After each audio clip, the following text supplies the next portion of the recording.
The soft drink was born of the drugstore soda fountain, where pharmacists would serve up various flavors of carbonated water, initially considered a medicinal drink.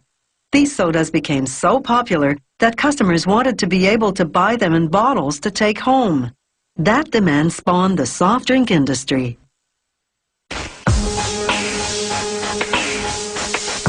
In 2003, almost 195 billion liters of soft drinks were sold around the world.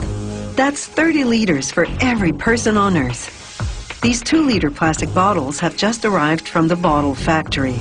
Even though they're brand new bottles, the soft drink plant still has to clean them before filling them.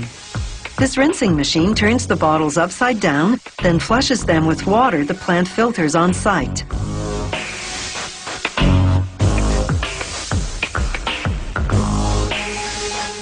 Once the water drains out, the machine turns the bottles right side up again, and they make their way to the filling station.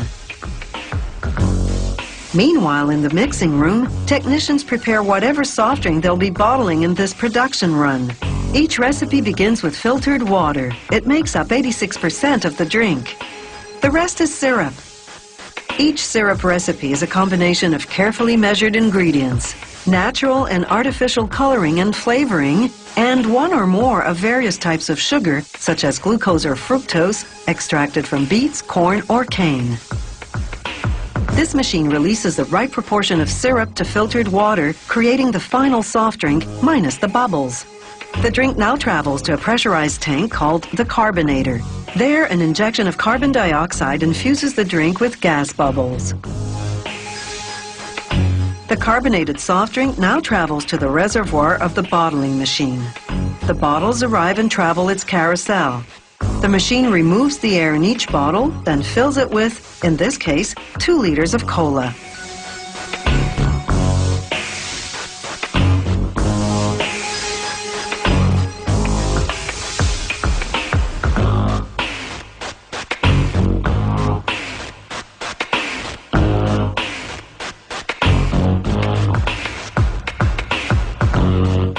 Now onto the capping machine.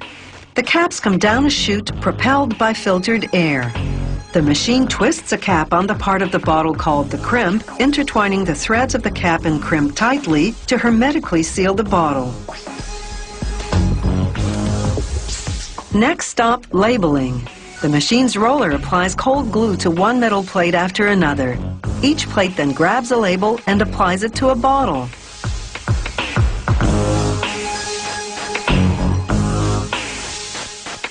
Brushes smooth edges down, ensuring the labels adhere well. Elsewhere in the plant, a machine called the uncaser unloads cases of refillable glass bottles that have come back to the factory.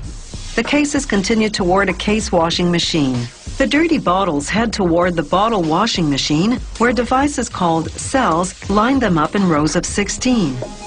Each bottle tilts and enters the washer neck first. Inside, a combination of powerful water jets and soap remove dirt and germs. Then water jets rinse off all traces of soap. As they exit, they pass in front of a neon inspection light. Workers pull any problem bottles off the line. Now the bottles head to the same bottling machine as before, only now it's been adjusted to fill each bottle with 300 milliliters of drink, in this case, orange soda. This factory takes a sample from each production run for quality control testing. The lab technicians check such things as the dilution ratio of syrup to water, the carbonization level, and the airtight seal. They also analyze the purity of the drink and container by running the sample through a paper filter.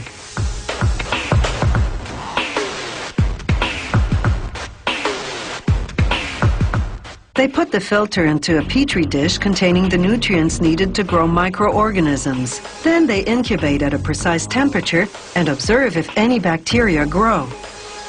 These glass bottles have old-fashioned bottle caps, not the twist caps the plastic bottles have. As each cap drops down onto a bottle, the machine squeezes it tightly, creating an airtight seal.